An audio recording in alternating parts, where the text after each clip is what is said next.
নমস্কাৰ আপোনালোক সকলোকে প্ৰফুল্ল অসম ইউটিউব চেনেললৈ স্বাগতম জনাইছোঁ। যদি আপোনালোক চেনেলটোলৈ প্ৰথমবাৰৰ বাবে আহিছে প্লিজ চেনেলটো ছাবস্ক্ৰাইব কৰি দিব, ভিডিঅ'টো এটা লাইক কৰি দিব আৰু লগৰ বন্ধু বান্ধৱীসকলক শ্বেয়াৰ কৰি দিব। আজি এইটো ভিডিঅ'ত আপোনালোকক জনাম যে অসম বন বিভাগৰ যি ফৰেষ্ট গাৰ্ড আৰু AFPF তাৰ ভিতৰত আপোনালোকে ফাৰ্ষ্ট প্ৰিফাৰেঞ্চ কোনটো দিব, এই ভিডিঅ'টোত গোটেইখিনি জনাই দিম, গতিকে ভিডিঅ'টো শেষলৈকে চাই থাকিব। এতিয়া আপোনালোকৰ যি বহুদিনীয়া অপেক্ষা, সেই অপেক্ষাৰ অন্ত পৰি অসম বন বিভাগৰ ফালৰ পৰা বহুখিনি নতুন পদ মুকলি হৈছে। আপোনালোকৰ অসম বন বিভাগৰ ফালৰ পৰা টোটেল 6টা বিভাগত বহুখিনি পদ মুকলি হৈছে।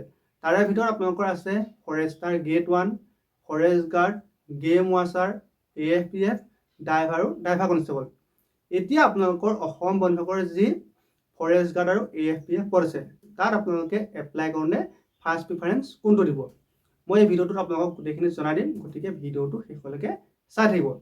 এতিয়া আপোনালোকৰ অসম বন বিভাগৰ যি ফৰেষ্ট গাৰ্ড পদ আছে, সেই ফৰেষ্ট গাৰ্ড পদটোৰ যিটো এডুকেশ্যন কোৱালিফিকেশ্যন সেইটো হ'ব লাগে 12 পাছ আৰু AFPFৰ বাবে এডুকেশ্যন কোৱালিফিকেশ্যন হ'ব লাগে 10 পাছ। তাৰপিছত আপোনালোকৰ আহি গ'ল দৰমহা। এতিয়া আপোনালোকৰ মাজৰে বহুতে মোক সুধি থাকে যে ফৰেষ্ট গাৰ্ডৰ দৰমহা বেছি নে AFPFৰ দৰমহা বেছি। এতিয়া আপোনালোকৰ এজন ফৰেষ্ট গাৰ্ডতকৈ এজন AFPFৰ দৰমহা বেছি, কিয়নো AFPF যিজন কৰ্মী থাকে তেওঁ আপোনালোকৰ এক্সট্ৰা এটা ৰেচন মানি পায়, য'ত আপোনালোকৰ 2500 টকা থাকে আৰু তেওঁলোকে হাথিয়াৰ এটা এলাউন্স পায়। গতিকে এজন ফৰেষ্ট গাৰ্ডতকৈ AFPFৰ দৰমহা প্ৰায় 3000 মান বেছি হয়, আপোনালোকৰ AFPFৰ দৰমহাটো বেছি।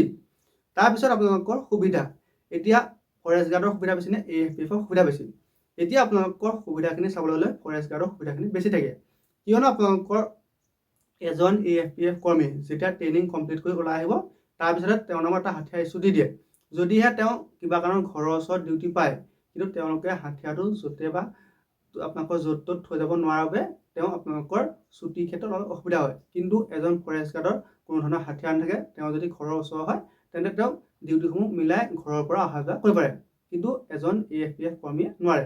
আপোনালোকৰ ফৰেষ্ট গাৰ্ড যদি হয়, তেওঁ যদি ঘৰৰ ওচৰত ডিউটি পায় তেন্তে তেওঁ অলপ মিলাই মেলি ঘৰৰ পৰা অহা যোৱা কৰি ডিউটিটো কৰিব পাৰে, কিন্তু AFPFে নোৱাৰে। সেইবাবে আপোনালোকৰ ডিউটিৰ ক্ষেত্ৰত আপোনালোকৰ ফৰেষ্ট গাৰ্ডৰ সুবিধাখিনি বেছি হয়। তাৰপিছত এতিয়া হাথিয়াৰ, আপোনালোকৰ যিটো হাথিয়াৰ AFPFৰ যেতিয়া ট্ৰেইনিং কমপ্লিট হ'ব তাৰপিছত এটা হাথিয়াৰ দি দিব।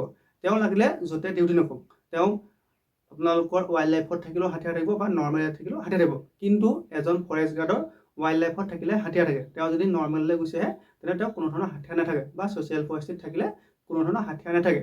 আপোনালোকৰ ডিউটিৰ ক্ষেত্ৰত হওক বা হাথিয়াৰৰ ক্ষেত্ৰত হওক ফৰেষ্ট গাৰ্ডত সুবিধাখিনি বেছি। তাৰপিছত আপোনালোকৰ আহি গ'ল প্ৰমোশ্যন।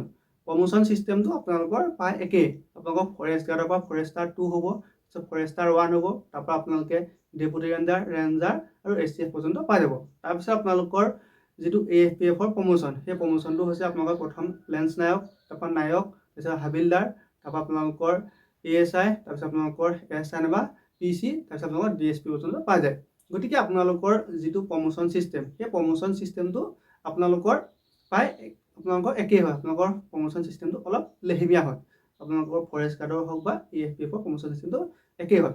তাৰপিছত আপোনালোকৰ যিসকল ছোৱালী আছে, সেই ছোৱালীসকলৰ ক্ষেত্ৰত আপোনালোকৰ ফৰেষ্ট গাৰ্ডত বহুতখিনি সুবিধা থাকে, কিন্তু আপোনালোকৰ যিসকল AFPFত থাকে তেওঁলোকে সেই সুবিধাখিনি নাপায়। এতিয়া আপোনালোকৰ সকলোৱে জানে হয়তো ছোৱালী মানুহৰ ক্ষেত্ৰত বহুতখিনি অসুবিধা থাকে, গতিকে AFPFত আহিলে আপোনালোকে অসুবিধাখিনি বেছি হ'ব, কিন্তু ফৰেষ্ট গাৰ্ডত অলপ বেছি সুবিধা পায়।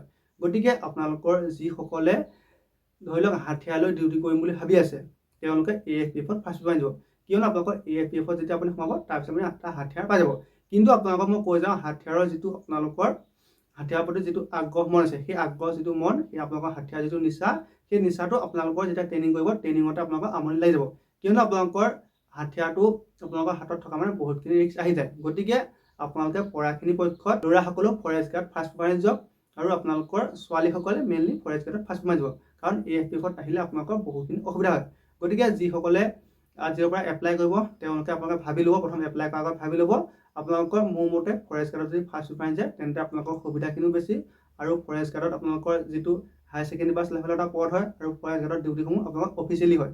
গতিকে আপোনালোকে ফৰেষ্ট গাৰ্ডত ফাৰ্ষ্ট প্ৰিফাৰেঞ্চ দিব, আৰু আপোনালোকৰ ছেকেণ্ড প্ৰিফাৰেঞ্চ যিটো সেইটো AFPF হ'ব। গতিকে আপোনালোকৰ হয়তো সকলোৰে মনটো একে নহয়, গতিকে সেইটো আপুনি নিজে ভাবি চাই ল'ব, কিন্তু আপোনালোকক মই কৈ দিছোঁ কোনটোত সুবিধা বেছি বা কোনটোত সুবিধা কম, আৰু যদি ফৰেষ্ট গাৰ্ড নাইবা AFPৰ বিষয়ে জানিব লগা থাকে তেন্তে মোৰ যিটো ইনষ্টাগ্ৰাম ID প্ৰফুল্ল অসম তাত গৈ মেছেজ কৰিব, আপোনালোকক মই ভালদৰে জনাই দিম। ধন্যবাদ।